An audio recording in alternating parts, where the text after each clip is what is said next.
हिमाचल प्रदेश में जिस तरीके से बहुत से दिनों से तबाही का मंजर पूरे प्रदेश में हमको देखने को मिला है, जिस पे प्रदेश सरकार पूरी मजबूती के साथ कार्य कर रही है। हमारे माननीय मुख्यमंत्री जी आदरणीय ठाकुर सुखविंदर सिंह सुक्खू जी के नेतृत्व में रिलीफ एंड रिहैबिलिटेशन का कार्य और रिकंस्ट्रक्शन का कार्य वॉर फुटिंग के ऊपर हिमाचल प्रदेश के ऊपर चला हुआ है। और मुझे खुशी भी है और दुख भी है। दुख इस बात का है कि इस भावनात्मक तरीके से श्रद्धांजलि भी देता हूं और उनके साथ हम इस दुखद घड़ी में उनके साथ खड़े हैं, इसका मैं मुख्यमंत्री जी की ओर से भी और सरकार की ओर से भी उनको पूरा विश्वास दिलाना चाहता हूं। जो नुकसान उनका व्यक्तिगत रूप से हुआ है,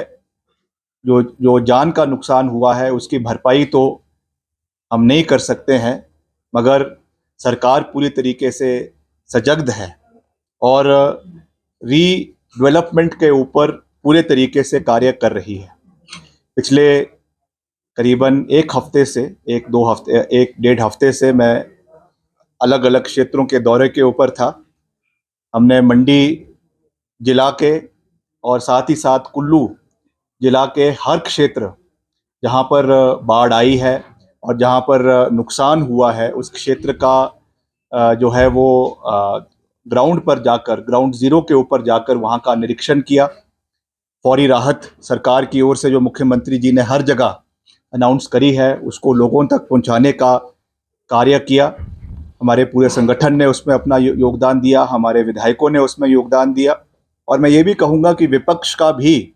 अच्छा योगदान उसमें रहा। ये कोई दलगत राजनीति के ऊपर इस समय हमें काम करना चाहिए और कर भी रहे हैं और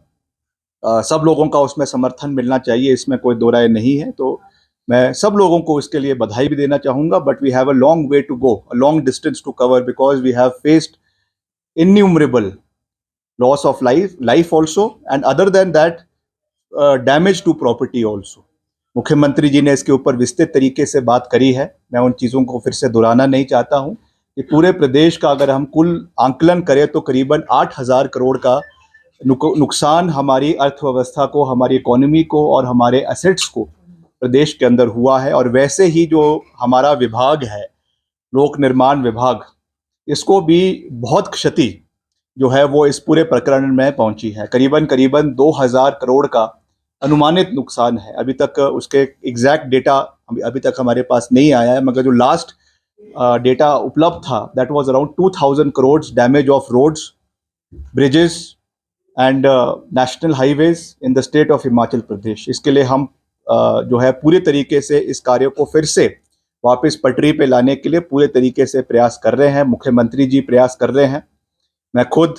पिछले 4-5 दिन, जैसा मैंने आपको कहा कि हमने मंडी और कुल्लू का हर क्षेत्र का, चाहे मनाली है, भुंतर है, कुल्लू है, सैंज घाटी है जहाँ पे बहुत ज़्यादा नुकसान हुआ, और बंजार का क्षेत्र है, जंजैली का क्षेत्र है, थुनाग का क्षेत्र है, वहाँ का दौरा किया और एक रिपोर्ट बनाकर, जो खास करके जो मेरे मंत्रालय से संबंधित है, उसको हम दिल्ली गए प्राथमिकता पे। मुख्यमंत्री जी से मैंने बात करी थी जाने से पहले और उन्होंने हमें आदेश दिए कि आप दिल्ली जाएं और जो हमारे माननीय मंत्री है सड़क के, उनसे मिले। मैं दो दिन पहले जो हमारी मंडी की सांसद है श्रीमती प्रतिभा सिंह जी, उनके साथ नितिन गडकरी जी से हमने मुलाकात करी और साथ ही साथ हमारे जो NHAI के, national highway authority of India के चेयरमैन हैं mister Santosh Yadav, is IAS officer, उनसे भी मैंने निवेदन किया, क्योंकि बहुत से हमारे NHAI की सड़कें जो है वो इस पूरे प्रकरण के अंदर क्षतिग्रस्त हुई है। खास करके जो आपका सेक्शन कुल्लू मनाली का है वो पूरे तरीके से बैठ गया है। तो उसके लिए भी हमने उनसे निवेदन किया कि जल्द से जल्द इस पर रेस्टोरेशन का कार्य शुरू हो और इसको आने वाले समय में नई एडवांसमेंट्स के साथ, टेक्नोलॉजिकल एडवांसमेंट्स, इनोवेशंस को लाया जाए। ऐसे नहीं है कि अब हम वॉर फुटिंग के ऊपर कार्य शुरू करेंगे तो जैसा था वैसा ही शुरू कर दें, बिकॉज आप जानते हैं जो हमारा HQL लेवल है पानी का, वो बहुत ज़्यादा बढ़ चुका है। इसलिए अब जो भी वहाँ पे रिकंस्ट्रक्शन होनी है, चाहे वहाँ पे पियर्स बनने हैं, चाहे टनल्स बननी है, उसके लिए हमको आईआईटी से मैंने उनसे निवेदन किया कि आप एक टीम को पहले भेजें। आईआईटी, चाहे मंडी की टीम है, चाहे आईआईटी रुड़की की टीम है, वो आए और वो जो है वहाँ का इंस्पेक्शन करे। और वही बात मैंने केंद्रीय मंत्री जी से भी कही कि आप उसका पूरा इंस्पेक्शन करवाएं और उसके बाद ही लॉन्ग टर्म प्लानिंग इसकी करें, बिकॉज हम ऐसा नहीं चाहते कि फिर से हम पूरा इतना इन्वेस्ट केंद्र सरकार और प्रदेश सरकार करेगी और फिर से हम जो है वो बैक टू स्क्वायर वन हो जाए। That is not what we want. इसलिए मैंने उनसे निवेदन किया है, जिसको मैं धन्यवाद करना चाहूँगा केंद्रीय मंत्री का कि उन्होंने हमारी बात को स्वीकारा है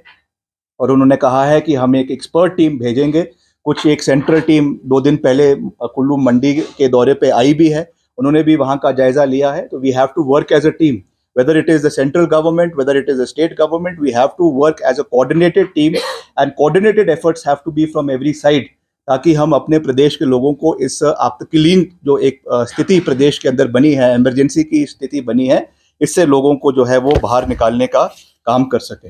मैं खास रूप से, मैंने ये वैसे अपने प्रेस नोट में भी जो है वो जब जाहिर किया था, मगर मैं आज ऑन रिकॉर्ड फिर से केंद्रीय मंत्री आदरणीय नितिन गडकरी जी का धन्यवाद करना चाहता हूं, जिन्होंने भारत सेतु योजना के तहत हिमाचल प्रदेश को 300 करोड़ रुपए खास करके ब्रिजेस की जो है वो रीडेवलपमेंट के लिए जो बह गए हैं। मैंने उनसे निवेदन किया, हमारा पंडो का ब्रिज है वो बह गया है, हमारा बुनतर का ब्रिज है वो बह गया है, हमारा पतलीकुल में जो ब्रिज है उसको भी बहुत क्षति मनाली में पहुंची है, और ऐसे और भी अनेकों ब्रिजेस हैं पूरे प्रदेश में जिनको बहुत क्षति पहुंची है। तो इसलिए मैंने उनसे निवेदन किया कि उन्होंने खास रूप से ये 300 करोड़ रुपए जो है वो ब्रिजेस के निर्माण के लिए प्रदेश को देने का फैसला किया है। इसके लिए मैं तहे दिल से केंद्र सरकार का धन्यवाद भी करता हूं और आशा करता हूं कि जल्द ये पैसा जो है वो हिमाचल प्रदेश को हिमाचल प्रदेश सरकार को मिले, ताकि वॉर फुटिंग के ऊपर ये कार्य जो है वो प्रदेश के अंदर शुरू हो सके। दूसरी जो मैंने जानकारी आपसे पहले भी जग जाहिर करी थी कि हमने निवेदन किया था, जब हमने उस क्षेत्र का दौरा किया था तो वहाँ पे लोगों ने ये बात उठाई थी कि जब तक इस रेस्टोरेशन का काम पूरा नहीं हो जाता तब तक जो है आपका जो टकोली का आपका टोल सेंटर है उसको जो है वो वहाँ पे टोल ना लिया जाए। इस विषय को भी मैंने माननीय मंत्री जी के समक्ष उस दिन मीटिंग में उठाया and he was very receptive of the idea. उन्होंने खुद कहा कि ये बिल्कुल लॉजिकल बात है कि जब तक वहाँ पे इतना नुकसान हुआ है और सड़क हमारी ठीक नहीं है तो उस स्थिति में ये टोल लेना ठीक नहीं है। तो आई एम श्योर कि एक आधे दिन के अंदर इसकी जो ऑफिशियल नोटिफिकेशन है वो भी मंत्रालय द्वारा जो है वो हो जाएगी, इसका हमें पूरा विश्वास है, क्योंकि माननीय मंत्री जी ने इसका भी हमको आश्वासन दिया है।